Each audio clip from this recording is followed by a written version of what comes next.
ನಮಸ್ಕಾರ ವೀಕ್ಷಕರೇ, Prestige Falcon ಸಿಟಿಯಲ್ಲಿ ನಿನ್ನೆಯಿಂದ ಕನ್ನಡ ರಾಜ್ಯೋತ್ಸವ ನಡೀತಾ ಇದೆ. ಕನ್ನಡ ರಾಜ್ಯೋತ್ಸವ ಹಬ್ಬ, ಇದನ್ನ ಕನ್ನಡ ಹಬ್ಬ ಅಂತ ಹೇಳಿ ಆಚರಣೆ ಮಾಡಲಾಗ್ತಾ ಇದೆ. ಇಲ್ಲಿ ಈ ಪ್ರೆಸ್ಟೀಜ್ ಫಾಲ್ಕನ್ ಸಿಟಿಯಲ್ಲಿ 8,000 ಜನ ಇದ್ದಾರೆ. ಎಲ್ಲರೂ ಕೂಡ ಸೇರ್ಕೊಂಡು ಕನ್ನಡ ಹಬ್ಬ ಬಹಳ ಸಂಭ್ರಮದಿಂದ ಆಚರಣೆ ಮಾಡ್ತಿದ್ದಾರೆ. ಇವತ್ತು ನನ್ನ ಜೊತೆ ಮರ್ಯಾದೆ ಪ್ರಶ್ನೆ ಅನ್ನೋ ಸಿನಿಮಾದ ಟೀಮ್ ನನ್ನ ಜೊತೆ ಇದೆ. ಅವ್ರ ಜೊತೆ ಮಾತಾಡಿಸ್ತಾ ಹೋಗ್ತೀನಿ. ಸೊ RJ ಪ್ರದೀಪ್ ಸರ್ ಇದ್ದಾರೆ, ಪೂರ್ಣಚಂದ್ರ ಸರ್ ಇದ್ದಾರೆ, ಶ್ರವಣ್ ಸರ್ ಇದ್ದಾರೆ, ಹಾಗೆ ರಾಕೇಶ್ ಸರ್ ಇದ್ದಾರೆ, ಜೊತೆಗೆ ತೇಜು ಬಳವಾಡಿ ಮೇಡಮ್ ಇದ್ದಾರೆ. ಒಬ್ಬರನ್ನ ಹಾಗೆ ಮಾತಾಡಿಸ್ತಾ ಹೋಗ್ತೀನಿ. ಸರ್, ಕನ್ನಡ ರಾಜ್ಯೋತ್ಸವದ ಶುಭಾಶಯಗಳು ಮೊದಲನೇದಾಗಿ ಕನ್ನಡ ಅಂದರೆ ಏನು ಅನಿಸುತ್ತೆ?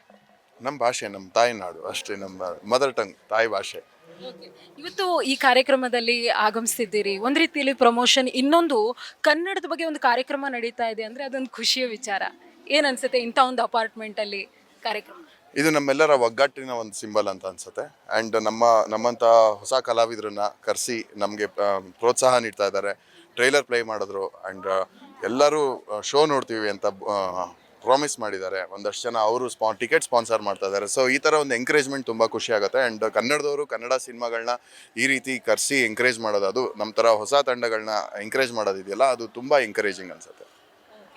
ಸಿನಿಮಾದ ಬಗ್ಗೆ ಹೇಳೋದಾದ್ರೆ, ಇದು ನಮ್ಮೆಲ್ಲರ ಸಿನಿಮಾ. ನಾವೆಲ್ಲರೂ ಡೈಲಿ ಬದುಕೋಕ್ಕೆ ತುಂಬ ಜನ ಸಪೋರ್ಟ್ ಸಿಗುತ್ತೆ. ಒಬ್ಬರು ಡೆಲಿವರಿ ಬಾಯ್ ಆಗ್ಬೋದು, ಆ ಥರ ಒಂದು ಪಾತ್ರ, ಕ್ಯಾಬ್ ಡ್ರೈವರ್ದು ಪಾತ್ರ.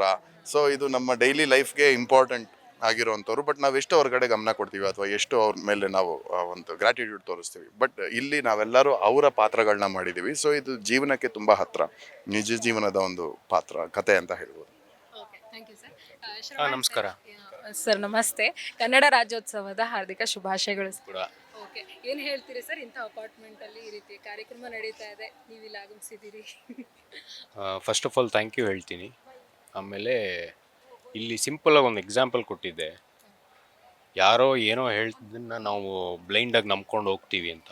ನಮ್ಮ ಮೇಲೆ ಒಂದು ಸತಿ ನಂಬಿಕೆ ಇಡಿ, ನಾವಂತೂ ಡಿಸಪಾಯಿಂಟ್ ಮಾಡಲ್ಲ. ಆ ಕಾನ್ಫಿಡೆನ್ಸ್ ನಮಗಿದೆ, ಆ ಕಾನ್ಫಿಡೆನ್ಸ್ ಅವರು ನಮಗೆ ಕೊಟ್ಟಿದ್ದಾರೆ. ಸೊ 22ನೇ ತಾರೀಕು ಮರ್ಯಾದೆ ಪ್ರಶ್ನೆ ಥಿಯೇಟರ್ಸಲ್ಲಿರುತ್ತೆ. ನೀವು ಬನ್ನಿ ಸರ್. Okay sir. ಕನ್ನಡ ಅಂದ ತಕ್ಷಣ ಏನು ನೆನಪಾಗುತ್ತೆ? ನಂಗೆ ಅದೊಂದೇ ಬರೋದು madam. Okay, thank you sir. So ನಮ್ಮ ಜೊತೆ ಪೂರ್ಣಚಂದ್ರ ಸರ್ ಇದ್ದಾರೆ. ಸರ್ ನಮಸ್ತೆ. ನಮಸ್ತೆ. ಕನ್ನಡ ರಾಜ್ಯೋತ್ಸವದ ಶುಭಾಶಯಗಳು. ಬಹಳ ಖುಷಿ ಆಗ್ತಾ ಇದೆ ನಮಗೆಲ್ಲ. ನೀವು ಹೇಗೆ ಅನಿಸುತ್ತೆ ಇಂಥ ಒಂದು ಕಾರ್ಯಕ್ರಮ ಅಪಾರ್ಟ್ಮೆಂಟ್ನಲ್ಲಿ ಇಷ್ಟು ಸಂಭ್ರಮದಿಂದ ಸಜ್ಜು ಮಾಡಿರುವಂಥದ್ದು? ಅದ್ಭುತ ಅನ್ಸುತ್ತೆ. ಇವಾಗ ಬೀದಿಗಳಲ್ಲೂ ಕೂಡ ಕನ್ನಡ ಹಬ್ಬ ನಡೆಯುತ್ತೆ. ಅದು ಅಪಾರ್ಟ್ಮೆಂಟ್ಗೆ ಒಳಗಡೆಗೂ ಬಂದಿದೆ. ಸೊ ಇಲ್ಲೂ ಸಂಘಗಳು ಕಟ್ಕೊಂಡು ಹಬ್ಬನ ತುಂಬ ಜೋರಾಗಿ ಆಚರಿಸ್ತಾ ಇದ್ದಾರೆ.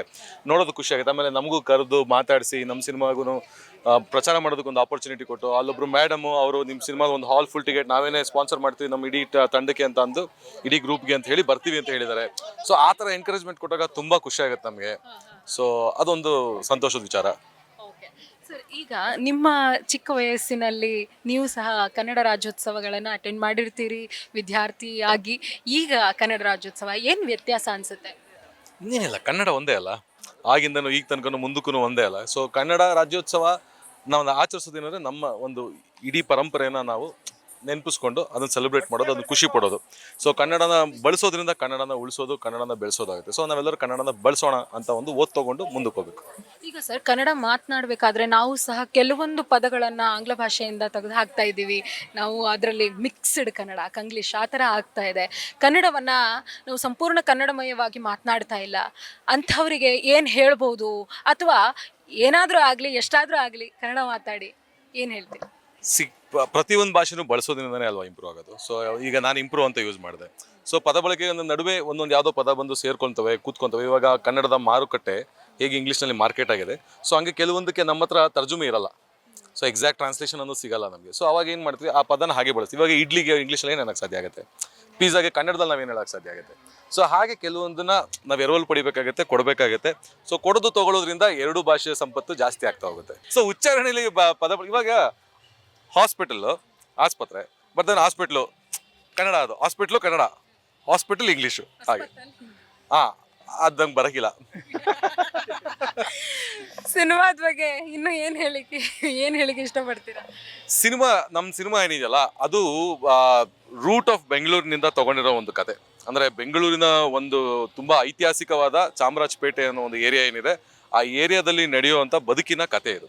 ಸೊ ತುಂಬ ಹಾನೆಸ್ಟ್ ಆಗಿದ್ದೀವಿ, ಅದಕ್ಕೆ ತುಂಬ ಒಬಿಡಿಯಂಟ್ ಆಗಿ ಆ ಊರಿಗೆ, ಆ ಭಾಷೆಗೆ, ಆ ನಾಡಿಗೆ ನಾವೇನು ಸಲ್ಲಿಸಬೇಕು ಆ ಮರ್ಯಾದೆ ಮತ್ತು ಗೌರವನ ಈ ಸಿನಿಮಾ ಮೂಲಕ ಸಲ್ಲಿಸಿದ್ದೀವಿ.